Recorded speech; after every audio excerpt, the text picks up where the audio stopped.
மிகப்பெரிய இந்த ஏரல் கடல் எங்க இருக்கு?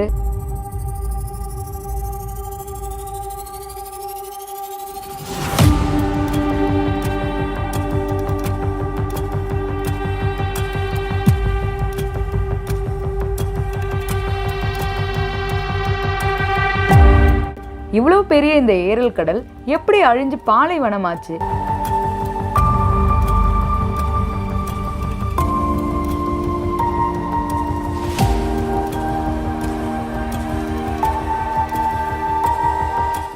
இப்போ அங்க என்ன இருக்கு அண்ட் அங்க இருந்த மக்கள்லாம் என்ன ஆனாங்க?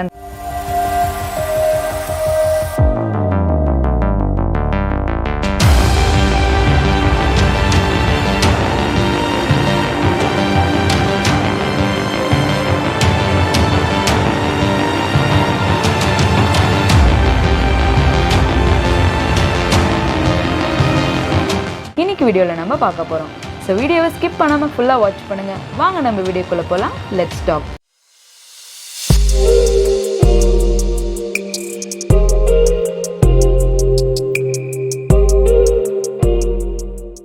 பல வருஷத்துக்கு முன்னாடி இந்த ஏரல் கடலில் பார்த்தீங்கன்னா சின்ன சின்ன தீவுகள் நிறைய இருந்திருக்கு.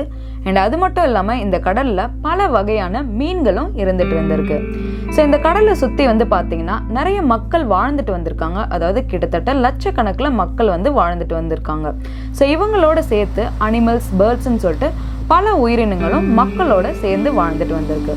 ஸோ இவங்களோட வாழ்வாதாரத்தில் பார்த்தீங்கன்னா அவங்க டெய்லி வந்து கிட்டத்தட்ட ஒரு 10,000 டன் வரை அங்கே இருக்கிற மீன்களை பிடிச்சு வந்து விற்பனை பண்ணிட்டு வந்திருக்காங்க. ஸோ அதாவது கிட்டத்தட்ட அவங்க வாழ்வாதாரமே அந்த கடலை நம்பி தான் இருந்திருக்கு. ஸோ இப்படி இவ்வளோ செழிப்பாக வாழ்ந்துட்டு வந்த அந்த மக்களோட வாழ்க்கை வந்து கொஞ்சம் கொஞ்சமாக குறைஞ்சு அழிய ஆரம்பிச்சிருக்கு. இந்த ஏரல் கடலில் எப்படி எங்கேருந்து தண்ணி வருதுன்னு பார்த்தோன்னா மலைத்தொடர்லேருந்து 2 நதி வழியாக வருது. அதாவது அமுதரியா, சயத்தரியான்னு சொல்லிட்டு 2 பெரிய ரிவர்ஸ்லேருந்து தான் இந்த ஏரல் கடலுக்கு வந்து தண்ணி வந்துட்டு இருக்கு. 1960 ரஷ்யா வந்து சோவியத் யூனியனுக்கு கீழே இருந்த காலத்தில் இந்த ஏரல் கடலுக்கு வர ஃப்ரெஷ் ரிவர் வாட்டரை வந்து தடுத்து அவங்க டைவர்ட் பண்ணி அக்ரிகல்ச்சருக்கு யூஸ் பண்ணாங்க. அதாவது பருத்தி பயிர் பண்ணுறதுக்கும் மேனுஃபேக்சரிங் பண்ணுறதுக்கும் யூஸ் பண்ணாங்க. இந்த ரிவர் வாட்டரை ஏரல் கடலுக்கு வர விடாமல் தடுத்து நிறுத்தினதுனால தான் இவ்வளோ பெரிய டிசாஸ்டர் நடந்திருக்கு. ஸோ தண்ணியே வராததுனால அங்கே என்ன நடக்குதுன்னா அந்த கடலில் உள்ள மீதமுள்ள தண்ணி வந்து கொஞ்சம் கொஞ்சமாக எவாப்ரேட் ஆக ஆரம்பிக்குது.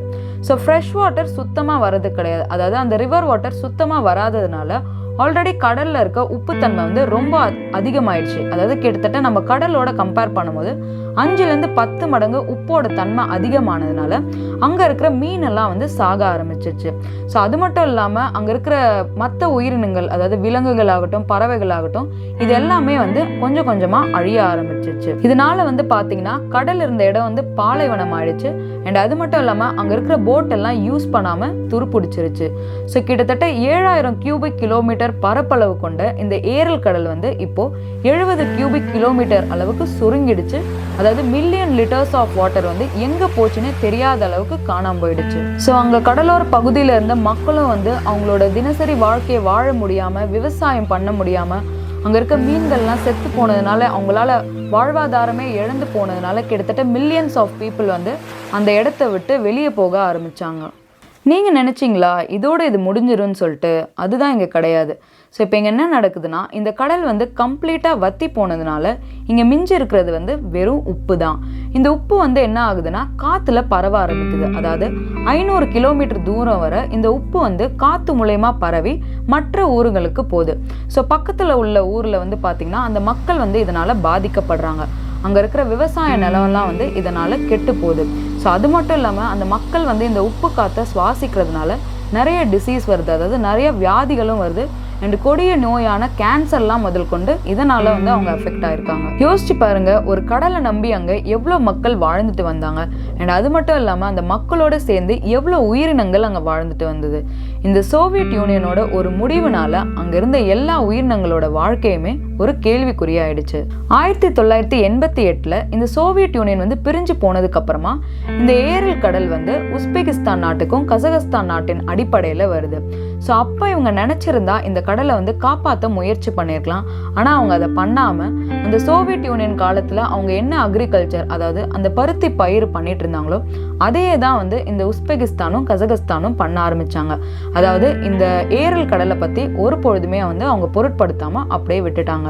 ஸோ அதனால தான் வந்து அந்த உஸ்பெகிஸ்தான் கண்ட்ரி இந்த ஏரல் கடலை வந்து ஒரு தேசிய பேரழிவா அறிவிச்சாங்க.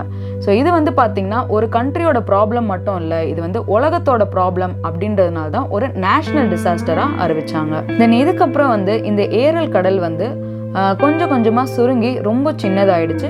அண்ட் இது வந்து கசகஸ்தான் நாட்டுக்கு பக்கத்தில் இது வந்து தெரிஞ்சுது.